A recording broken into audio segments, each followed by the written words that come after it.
में फंसा हुआ जहाज निकाल लिया गया है। तमाम लोग महफूज हैं। शहर से दूर हूँ पर खबरों से दूर नहीं। तो अभी अपना फोन उठाइए और समा SMS न्यूज अलर्ट्स हासिल करने के लिए SA टाइप कीजिए और भेज दीजिए 8125 पर। समा SMS न्यूज अलर्ट्स, जानते रहना लाजमी है।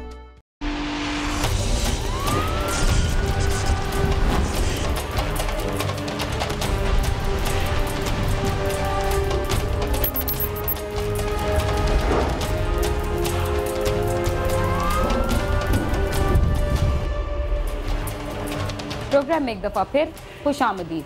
कराची का रिहायशी तारिक कमाल अपने दोस्त के साथ पुरस्कार तौर पर गायब हो गया। वो कई दिन तक ना मिल सका। फोन पर पता चला कि वो घर वालों की पहुंच से बहुत दूर जा चुका है। फोन करने वाले कौन थे और वो अपने घर क्यों ना पहुंच पाया, आइए देखते हैं।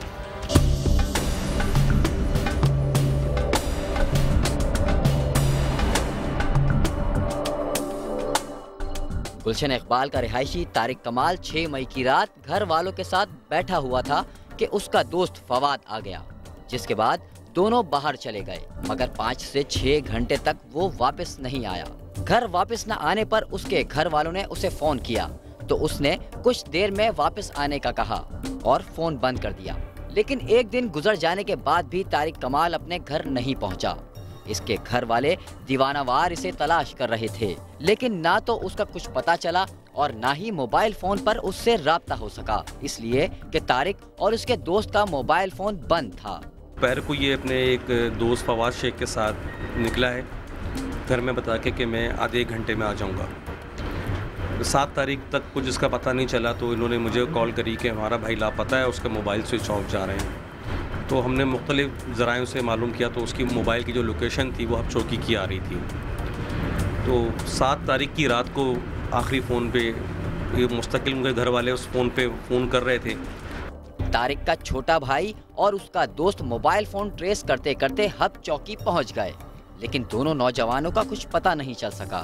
2 दिन बाद जब तारिक की बहन ने फ़ोन किया तो उसका फ़ोन मिल गया, लेकिन तारिक के बजाय फ़ोन पर किसी और की आवाज़ थी। ये वो अगवाकार थे जिनके पास तारिक का मोबाइल फ़ोन था। तारिक के घर वालों को जब ये पता चला कि वो और उसका दोस्त अगवा हो चुके हैं तो उन पर कयामत टूट पड़ी।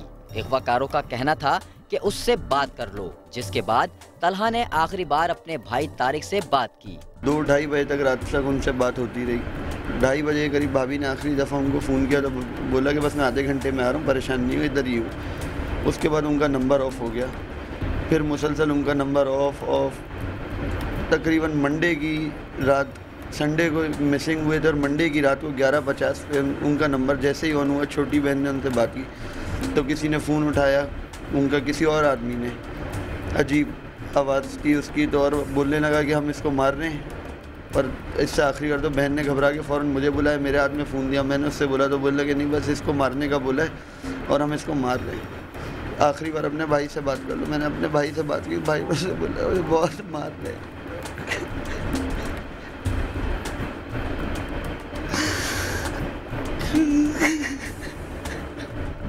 उन्हें पता चला कि अगवाकारों ने हब चौकी से वापस आते हुए विंदर के करीब दोनों नौजवानों को अगवा किया और उन्हें बदतरीन तशद्दुद का निशाना भी बनाया। तो 11:50 पे उससे फ़ोन पे बात हुई तो उसने बात कराई कि किसी आदमी ने कि ये इससे आखिरी मरतबा बात कर लो और हम इसको मार रहे हैं। उन्होंने इनसे बात करी है कि ये लोग ने मुझे बहुत मारा है और ये लोग मुझे मार रहे हैं। इसके बाद फ़ोन स्विच ऑफ हो गया है।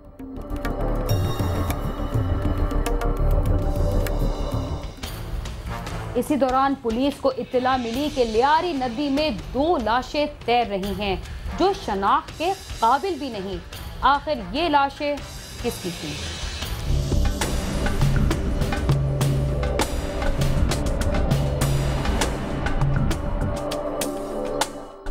10 मई की सुबह पाक कॉलोनी पुलिस को इत्तला मिली कि लियारी नदी में 2 लाशें पड़ी हैं, जिन्हें बदतरीन तशद्दुद के बाद सरों में गोलियां मारकर हलाक किया गया है और मिलने वाली दोनों लाशें नाकाबिले शनाख्त थीं।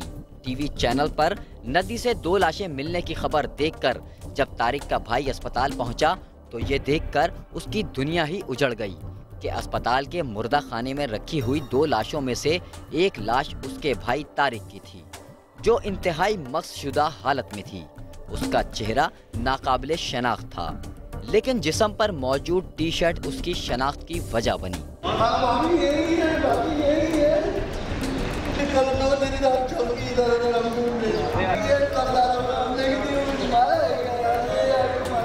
तो लाशें जो है नदी में बहती हुई आई हैं, जिस पर हम गए हैं तो हमने इनको जो है निकलवाया लोगों की मदद से, और हाथ पांव बंधे हुए थे इनके, ठीक है। बाकी वाज़ेह नहीं हो रही थे चेहरे इनके कि क्या कौन है क्या नहीं। अभी ये कार्रवाई अब नहीं, अभी हॉस्पिटल में आ गया, अभी इनके भाई आए हैं तलहा, तो वो बता रहे हैं कि ये मेरा भाई है। मकतूल तारिक की लाश देखकर उसके भाई पर गशी के दौरे पड़ने लगे और वो अपने भाई को याद करके रोता रहा। 2 तशद्दुद लाशें पाक कॉलोनी नदी से बरामद हुई। हम लोगों ने पता किया तो वह अब्बासी शहीद में थी। जैसे ही मैं वो पहुंचा तो मेरे भाई को उन्होंने इतना बेदर्दी से मारा कि मैं पहचान नहीं सका। उसके सर के बाल होते ये और उसकी टी शर्ट से उसको पहचाना गया।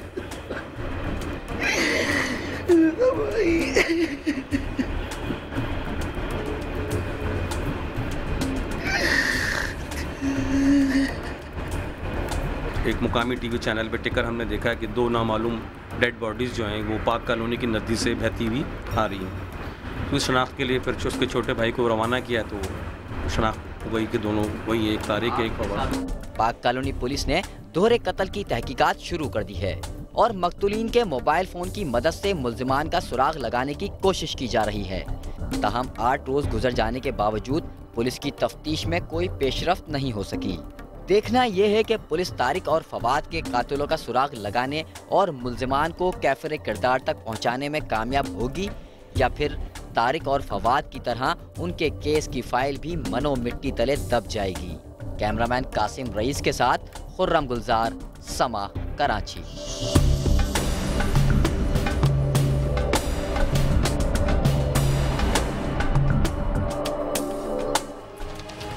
कराची के 2 दोस्तों का अपने घर से अचानक गायब हो जाना और फिर उनकी लाशों का मिलना इस शहर के वासियों के लिए कोई नई खबर नहीं। यहाँ तो रोजाना ऐसे ही होता है। घर से निकलने वालों को ये पता नहीं होता कि वो शाम को वापस घर आ सकेंगे या नहीं। क्राइम सीन अपने इख्तिताम को पहुँचता है। इस सिलसिले में अगर आप हमें कोई राय देना चाहते हैं तो हमारा पता है cs@sama.tv। इसके अलावा आप फेसबुक पर भी हमसे रब्ता कर सकते हैं। बीना खान और क्राइम सीन की टीम को इजाज़त दीजिए और देखते रहिए समा।